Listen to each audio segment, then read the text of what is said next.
Condell. And Mark Condell. And on this channel, we discuss all things drones and help provide insight into our autonomous future. And today we have a few topics to talk about. We'll talk about progress in Australia with the drone economy. I'm going to talk about drone education in Thailand. And I want to talk about the DRL, Drone Racing League. Oh, yeah. That's the heart of the show. We're also going to talk about flying cars in Japan. And drones inspect the Chernobyl nuclear plant. Oof, that sounds like a good one. Yeah. I like it. And I actually do have some video links today, so get ready. Oh, yeah. That sounds good. So how about you kick it off? I'm interested. All right, let's get going. So first off, progress in Australia, right? So this article comes from consultancy.com. And what happened here is that the Australian government hired Deloitte Consulting, and the branch of their firm, Deloitte Access Economics, to examine the value and the opportunity of drones in Australia's economy. So they wanted to look for growth opportunities, innovation. They wanted to look at where they could potentially save current costs in certain industries. And they wanted to get some insight into the impact to country GDP and employment. And so Deloitte took a couple approaches in this study, a couple of different approaches. They a low uptake of the technology, a medium uptake of the technology, and a high uptake. And they looked at the time frame between 2020 and 2040. And they concluded that the medium uptake was the most likely, but that even if it were low or high uptake, would drive growth across the industry, both recreational and commercial. So they concluded that the largest growth would be in recreational, so photography, videography, some of the racing and competitive uses that we've seen. Yeah. And that a medium uptake in recreational use would amount to over more than 2 million units sold. So, I mean, it's the country of Australia is about 25 million people. Yeah. So that's about 8%. That's see where that goes. But pretty good. But even with just at 8%, and with the costs of drone production decreasing, the sales could still amount to billions of dollars. Mm-hmm. And then, so let's see, the drone economy could add about 14.5 billion to the Australian economy just with the medium uptake. And then the low end of that was about 9 billion, and the high end was 20 billion.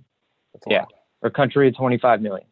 That's amazing. So scale that out to some of the more populated countries on this planet. I'm amazed. It's interesting. I'm amazed. Just my opinion is that that they feel that recreational is still going to be the driver of growth, even though there's a lot of regulation around how it can be used. Like I think a lot of people will buy it, probably because the price will drop. It might be a big uptake, but you can only use it in so many places. So I'm guessing that was a conclusion about revenue growth, right? So if you say one drone per household, then, or not per household, but 8% of the households, then you're talking massive purchasing of drones and revenue for these companies, right? But then yes. Industries or commercial use, they can cut costs significantly, but they're not acquiring that many drones to do that. Yeah, maybe. Like in warehouses, they might acquire 100 or per warehouse. Yeah, you're right. You never know. But it's an interesting assessment. I was surprised, but it could be pretty accurate. You never know. It's interesting. Mm-hmm. So some of the other stats here, they said that will likely create about 5,500 full-time equivalent jobs. Wow. With the medium uptake. Again, this is all based on medium uptake of the technology. Then they looked at agriculture, mining, and e-commerce in particular. They said that agriculture could create nearly $3 billion in savings for that sector. That's a lot. And this will undoubtedly boost profits. And then mining, which they use it for ore control, rock fragmentation measurements, stability monitoring, etc. They could save nearly $2.5 billion. That's a lot. Yeah. Big savings. Yeah, lots of savings to be found in these industries with drone usage. And then in e-commerce, they're talking about saving nearly $2 billion, which we know e-commerce has grown significantly since the pandemic has started in 2020. So not only can you save with the equipment and the resources needed to make these deliveries, but you also save or you protect your workers by not potentially exposing them to the virus. So I think that those were factored in as well. The bottom line point, or my biggest takeaway, actually came toward the end of the article, which was that in light of the findings, Australia's Deputy Prime Minister, Michael McCormack, he is urging stakeholders to read the report and join the discussion. And he's advocating for collaboration and industry involvement to unlocking the drone economy on that continent. Yeah. So the government's encouraging it. It's like yes. Which is a key thing. Absolutely. That was the biggest takeaway to me. And I saw that as, I guess, the most exciting part of that, because I think you and I, in having these discussions, we know that there's potential for savings. We know that there's potential for millions or billions in revenue for some of these companies. But it's getting your government involved and looking at the industry and starting to draft out regulation that's needed and seeing the opportunity themselves, really. Yeah, working with them in a big way. So I know that the US, the FAA has a couple of programs and they're definitely testing it out, but I haven't heard from higher levels across the government or even in many states of them really pushing it as a priority. FAA, they have to do it and they're doing it probably in the right way, but it's not really, granted the COVID vaccine is a different story, but that once the laser was, or the spotlight was put on that, it was an acceleration. And the same thing would happen if that happened towards drones. Well, I feel like we talked about this on the last episode, or maybe the last two, where it's like almost the most encouraging thing that they've done is like ban Chinese-made drones. So they encourage our the American industry by banning imports. That's right. That's right. It's a weird I don't know how well that's going to work. Maybe they could do something like this, study the industry and show the opportunity. I think that would probably work better. But absolutely, security-wise might be the right thing. Security-wise, but you want to have the tools for the industries to do it. So if you're without a DJI drone, it's kind of hard to build out. Right. I'm going to just show some of these because I couldn't find any video about what I was talking about. But I did like some of these videos of Australia filmed via a drone that has this real peaceful music going in the background. I thought it was pretty cool. So this is pretty cool. This is a way to end the day. Get a little old fashioned. This thing's an hour long. Just sit back with an old fashioned and watch a little scenery. I mean, it's really stunningly beautiful. It is good. So it's a land I got to get to one of these days. One day. I like all it. right, I gotta pause this here. All right, I'm gonna jump in. All right, let's go. What do you got? So speaking of government supporting, Japan is going bonkers. They're saying we're have to be in this drone market and autonomous market. Yeah. So they're doing a lot of things, but one of them is um, the company SkyDrive. They're having a push now to move fast to put commercial flying cars into the air above Osaka Bay, and they want to have their product commercially available by 2023. This is a really aggressive timeline, probably too aggressive. Okay. And then later on in the article, they talked about the World's Fair in 2025. So I was a little confused with that. But 2023 is the timeline they said. And this is the Japanese government has embraced the idea of urban air mobility and drone technology. And it was kicked off by former Prime Minister Shinzo Abe, who just left. And he stated that drones were a significant part of the fourth industrial revolution, and that Japan would not be left behind. So they're really pushing together, and this SkyDrive initiative is a co-initiative with the government. So it's a strong push. So they're pushing that, and I know they're pushing on a lot of other drone fronts to get Japan as a major, and they're shifting their auto industry towards that. I know some of their auto industries. I think we looked at Toyota last week. They want to have like 20-30% of their income coming from sky-based and air-based drone traffic.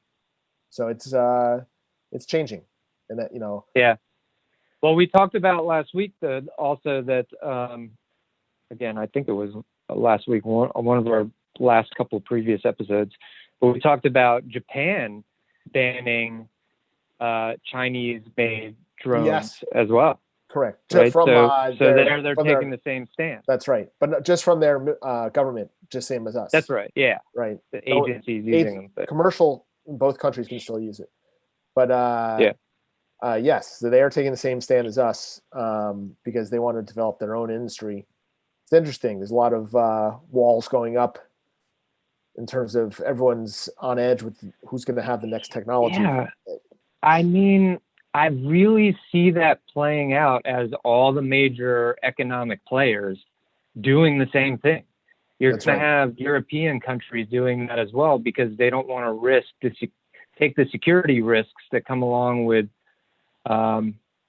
bringing on imported drones. That's right. Just knowing that there's sensitive data that's collected with them. Yes, especially things with that has like eyes on everything in terms of normal visual, surveillance, but also thermal, you name it, and they can spy on everything. Yep. In every warehouse. So surveillance and security, right? So anything made for more of a security use or military use, you can't really imagine those crossing borders. Okay. So SkyDrive looks awesome.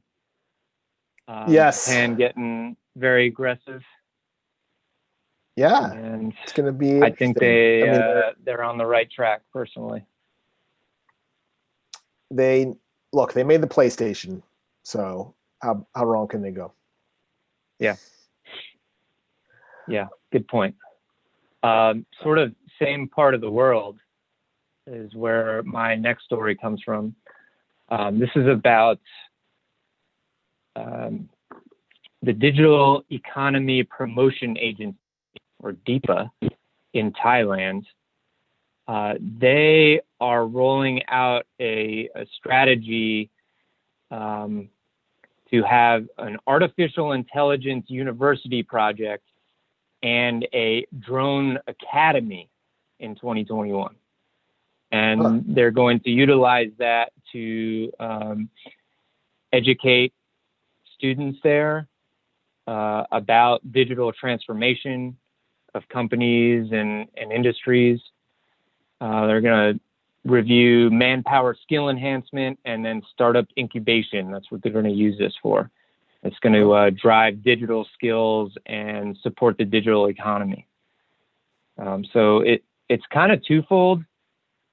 So number one, it's there to educate, but then this innovation concept, they are going to support these startup companies. There's 70 of them currently on this list throughout 2021 that are linked to core technology developments and infrastructure in particularly 5 digital areas, or areas that they want to bring digitization to. So agriculture, education, finance, tourism, and healthcare. So that's for AI. Education. Yeah. I think that's the AI portion of it. Okay. Yeah. But they'll also support drone startups in like the agriculture and healthcare industries. But it helps to support growth during the sluggish economy of 2020 due to the pandemic. Yeah. And then just for future prospects of growth and improving quality of life there. That's pretty good. So, yeah, another leader here seeing the potential. This guy's name, the president and CEO of that DEPA, is I hope I get this right, but Nutapon Nimafatsurin. That's pretty good. Yeah. So that's always good when there's academies around that. Right. So definitely sees the potential, and I think what he's trying to do is position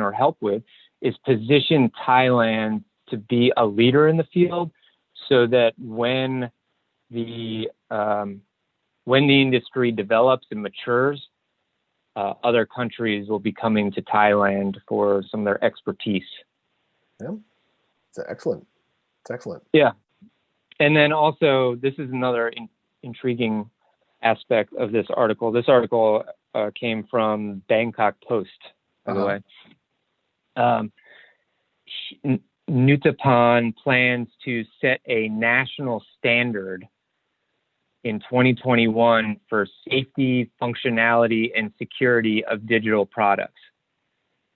And that's going to be called D-Sure. And there's even going to be like a mobile app platform called D-Hunt, where you can evaluate products on this scale, right? And so the concept is that the more safe and functional and secure that the more standards you have to prove this for these products, the more comfortable consumers are, and the more confident they are, and the more likely they are to use the technology. So that makes sense. I thought that was yeah. They're trying to made sense to me. Knowledge about, spread the acceptance of it. Right. I didn't know if because I know like you don't think of Thailand as much of a tech country, and maybe it is, and I didn't realize. But how tech hubs will shift, and in the United States, I think we'll still be at that level for a long time.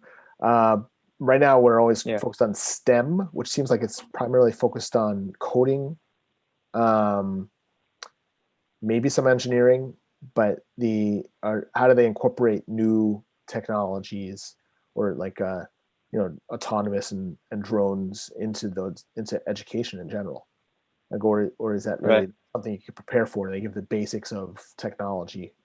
So it'd be interesting to know how this country is preparing to train people.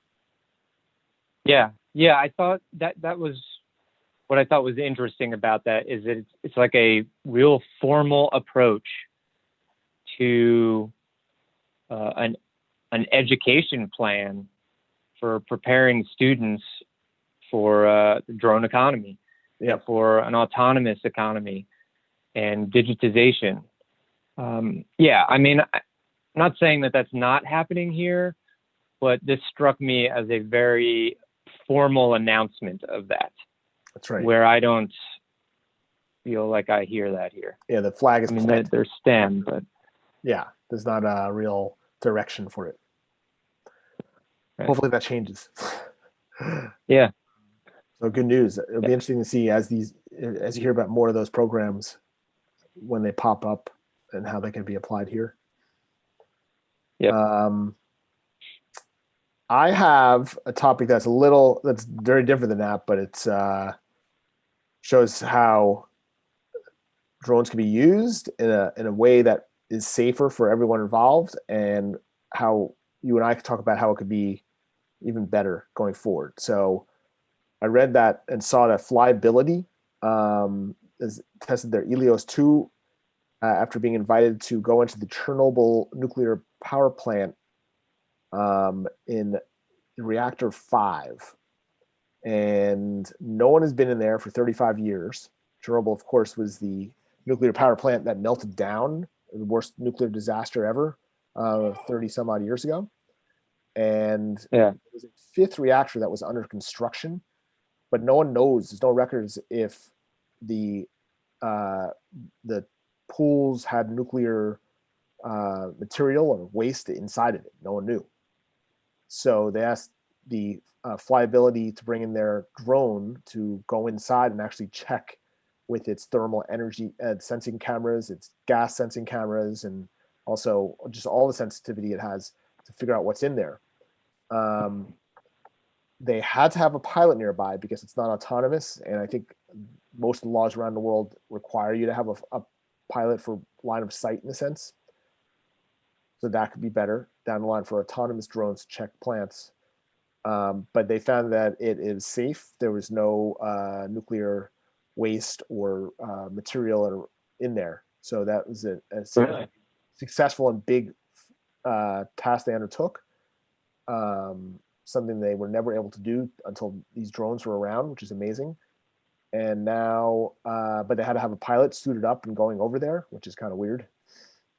Hopefully down the line with the autonomous drones that DJI and Skydio are developing, that they won't have to do that in the future. But let's do a little stunt there. Well, let's talk about that. How would an autonomous drone work right here? So I would think an autonomous drone, because it doesn't go in the walls, that you can, if you have the plans for the plant, then you could have it just go in and look around, so you don't have to have a person near it in some way. I guess or you could have the person still flying it remotely, but apparently a pilot has to be close by in order to go into an area like this. I was thinking it would be something where an autonomous drone could go in, but no one's been in here. It's just amazing. Yeah, I can't believe that. After 30 years, I mean, they just quarantined it off, huh? Yeah, and stuff just laying around. I mean, they didn't evacuate the entire city. Yeah, and they evacuated the whole area, hundreds of miles around. It's obviously not built, but they didn't know if that was filled. I don't know how they didn't know. Wow. That's so. I mean, just another use there. I mean, you could even see it really monitoring active nuclear power plants, right? That's right. So I think they're starting to do that, where they have this go in routinely into the areas that you would not want people in. And I guess with those remote control access, you can do it and bring it in, but it's still, you're going to damage. It's just tight spaces in some spots. You're definitely going to crash some of these drones going in. This is not easy to do. Right. And I guess if there was still nuclear waste floating around in the air, I'm not sure it would still be flying right now. I guess at the peak of the disaster, that would be the case. Maybe not now. It could just detect small traces of radioactive. Right. That's right. Yeah. So it's so that was interesting. It's another way. It's always good to show more and more ways that drones are being used that Yeah. Solving problems that Fascinating. couldn't be solved for the last 35 years. Now it's Right. it's a new solution. So it's a good test for that company's drones and a new industry. Yeah. Yeah, really cool. And so we got cut off, but you had another story that I think probably had a pretty cool video with it. Yeah, that was the funner story about Australia. Another one on Australia, Yeah. drones. They're now starting to have drones patrolling beaches, to protect crowds of people from sharks. So you're always at the beach and everyone's wondering if there's a shark out there. Now they can have trained lifeguards, I guess, or actually they could have a trained pilot who just goes different sections of the beach, but cover large swaths of beach from above to see if there's a shark in the area, and just everyone would be much safer overall. It's an obvious use. It again takes manpower right now to do it and a budget, but it is a way to make sure that both people and sharks are safe in the area. Yeah. Now that I could definitely see autonomous usage for, Yes. right? They started to use the drones a little Very further easy to though, that pushed the envision that. boundary. They were trying to tell people use the drones to make sure people stayed far apart for COVID. Oh, okay. I was wondering what that. So I saw that was part of the headline. Yeah, but this is the good part of the headline. That part is good, but people feel it's a little, little too nanny state. A little too Big Brother-ish to have yes. a megaphone on it to say, "Get 6 away, feet apart, back up."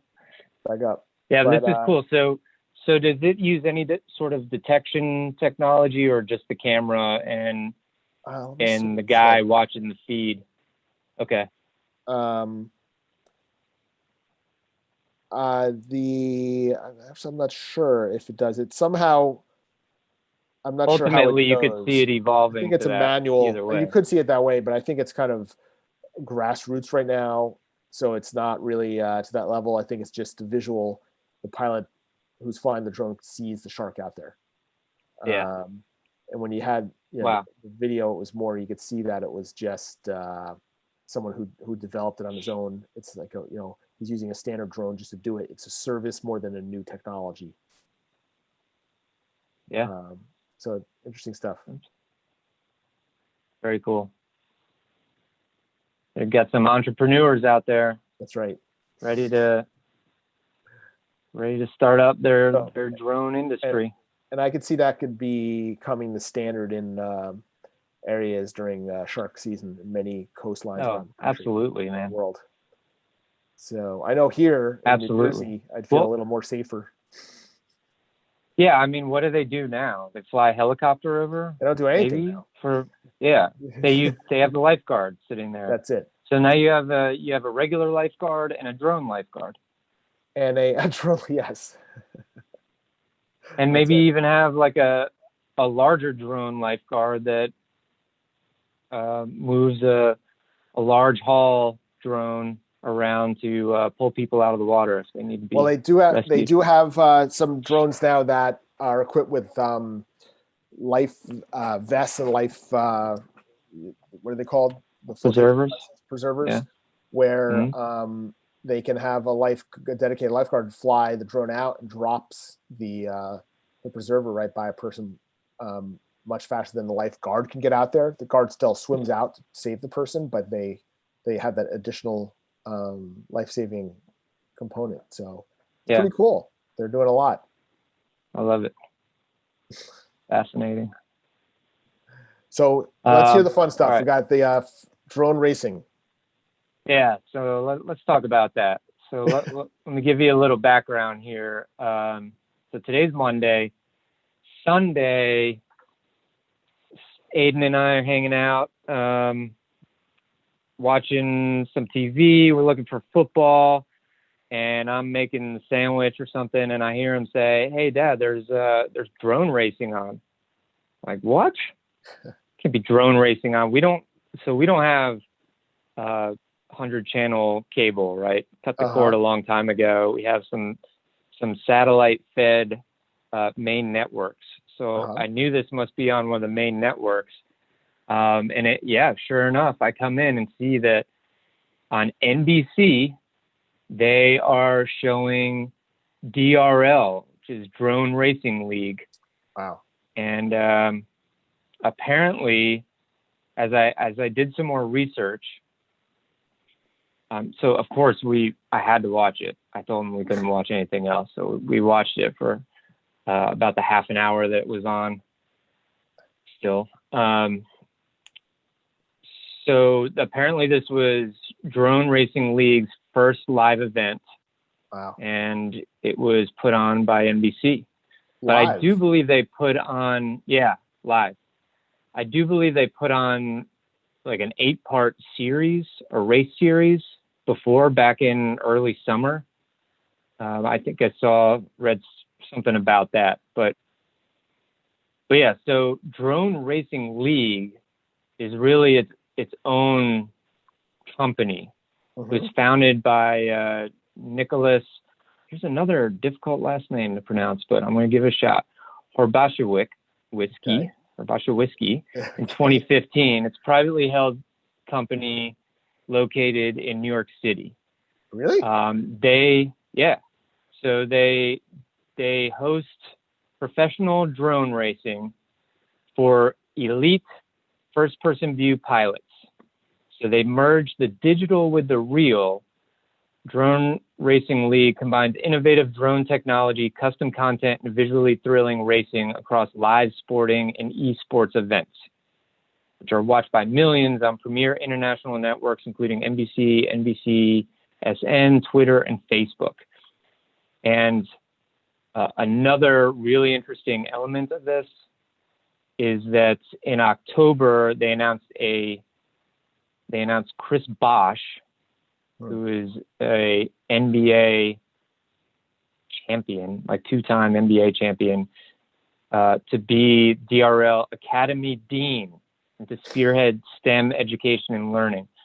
I mean, this company and this league is growing pretty significantly. So did you have a chance to watch it at all? Did you turn it on? No, I wasn't near the TV at that moment.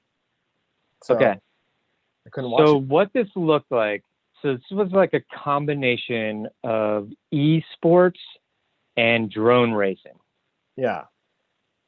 So I think that it was because of social distancing element of 2020 that they were doing this virtually and really like via what's called DRL Sim, the simulation tool. That you can get on Xbox. I think it's like a game. People can even like get the game and actively compete against some of the leaders in this field. But when we started watching it, we were both like, this doesn't look real. And I think that's because it was a simulated version of it. But I have now found videos of live drone racing. But the league normally has live drone racing. Yeah. And it's in like this big warehouse, and there's an obstacle course basically, and it's super tight. Like they make them do these wild turns, like pivot turns. Yeah. It's crazy that these guys can control these drones like this, even if it is a game, but in real life, even more so, knowing how agile these drones have to be. Yeah, that's amazing. And they were finishing these courses in like a minute. Yeah. I mean, they're just hauling it at like 90 miles an hour, I think I read. So are you seeing, well, I guess this was simulated, but I guess normally you would see the physical drone on one split screen, the other screen would be their view. Yeah. So, well, it was like before the race started, you would see sort of a Brady Bunch view of all the contenders, and there were just 6. So I think these were like the 6 best in the country or something like that. And they'll talk to them and they're just discussing their strategy or whatever. And then once the race starts, it'll just show the course. And like the digital aspect is that it's like following the drones as they're moving through the course. Yeah. Instead of like a stationary camera catching them as they're going through. Yeah. It's like following them through the entire course. And like there's streaks behind each of the drones so you can kind of see them because it's in the dark with like black light fixtures all around. It's kind of crazy. It's amazing. Yeah, really so I thought once I learned that it was the simulation, I thought this is a real interesting endeavor into like esports and drone sports together. And just was really blown away. Number one, that this was on NBC, but number two, these players were sponsored. Like they had sponsored gear on. Yeah, that's amazing. Like and actually what, go ahead? No, it's just amazing that like you can barely get the NHL on NBC, and then now there's drone racing is on.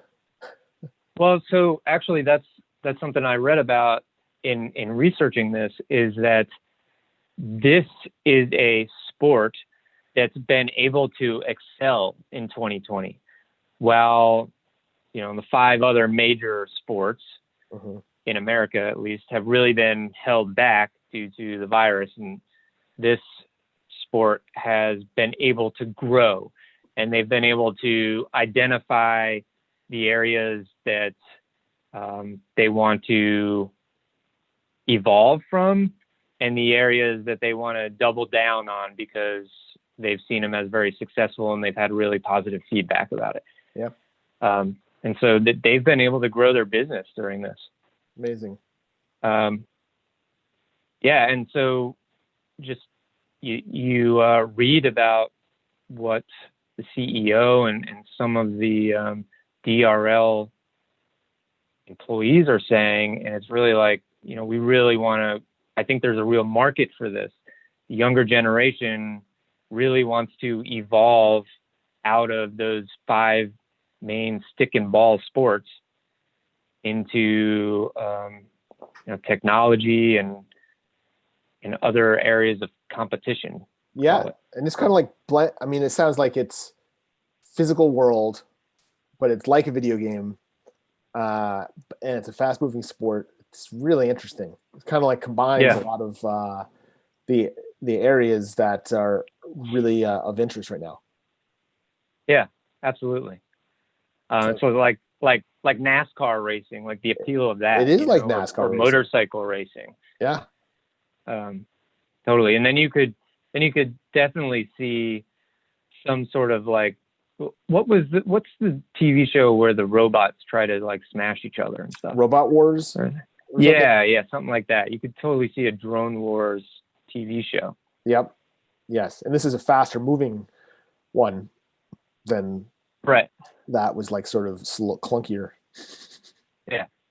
Yeah. Yeah. So one other element to this, okay, and I read this in Forbes. It was an article posted on this past Friday, that DRL announced the addition of sponsored partners Body Armor, which is a sports drink manufacturer, Champion, which makes sports apparel, and then Respawn, which I'm going to say this, knowing that this is the Drone Economy channel, this is a gaming furniture brand. What? Who makes gaming chairs. I believe they also gaming chairs as well. Like a furniture for in your games or something. No. Like game chairs, like chairs, like gaming. This chair, the gaming chair. Yeah. And I really want one now. Yes, Dylan wants one. And let me tell you, like we were watching the DRL thing, and my daughter came into the room and she was like, "Oh, that's definitely a video game because they're in gaming chairs." Yeah, like she knows. Everyone knows what gaming chairs are. All right, I'm a little behind. Shouldn't reveal that, but yeah. So body armor is going to provide hydration for the gamers and for the drone pilots, but also, you know, mutual benefit there. That you know, they'll just advertise DRL to all their users or the drinkers of their beverages. And then here I do have this video of the champion marketing spot here. So let me. I find this fascinating.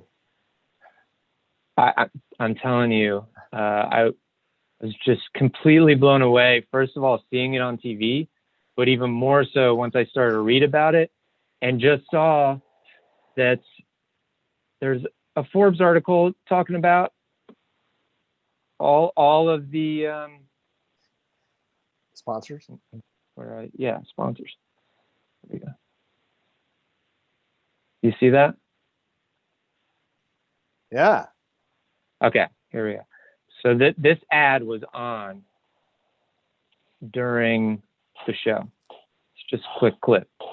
But that's what it's crazy, right? That's what it looks like.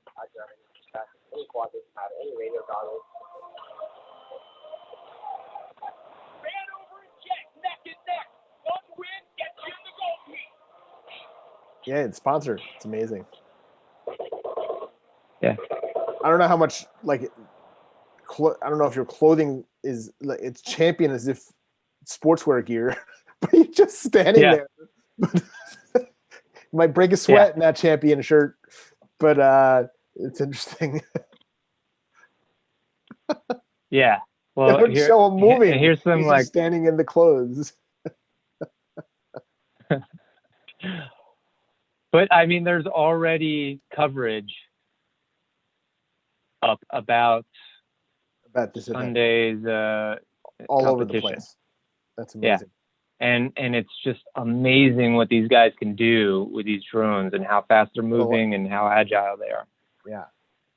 And a lot of views I saw. Those counts were people were watching it. Like they're covering it and then a lot of people are watching the coverage. Yeah. Amazing. Yeah. I mean, we know that esports has huge potential, right? Yeah. But I never thought of drone racing as an esport, but the fact that they're able to blend it was really interesting to me. Wow, that's a good one. That's going to be interesting to cover that over time and how it evolves. Yeah, absolutely. Cool. We've covered a number of topics. I don't want it to go too long tonight, but I learned a lot as we're here to educate ourselves and everyone else. Correct. We hope you learned something today. If there's anyone viewing. And remember to follow the channel. Push subscribe below. We're going to be here several times a week.